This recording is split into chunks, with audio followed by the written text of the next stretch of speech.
আসসালামু আলাইকুম রাহমাতুল্লাহ। সম্মানিত দর্শক শ্রোতা ভাই ও বোনেরা, কাছের দূরের দেশ প্রবাসের যারা যেখান থেকে আজকের ভিডিওটি দেখতে আসছেন সবাইকে অসংখ্য অসংখ্য ধন্যবাদ। বন্ধুরা, ভাঙ্গা আয়নায় চেহারা দেখলে অমঙ্গল হয়, চেহারার সৌন্দর্য নষ্ট হয়ে যায়, বিপদ হতে পারে, ক্ষতি হতে পারে, এমন অনেক কথা লোকমুখে শোনা যায়।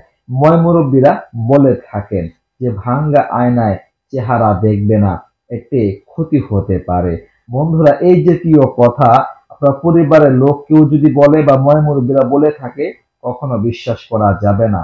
যারা আল্লাহ তাআলা প্রতি বিশ্বাস রাখে, আল্লাহ তাআলাই ভালো এবং খারাপের মালিক, এই বিষয়টাকে যারা বিশ্বাস করবে তারা এই জাতীয় ভাঙ্গা আয়নার অমঙ্গলের প্রতি বিশ্বাস রাখতে পারে না।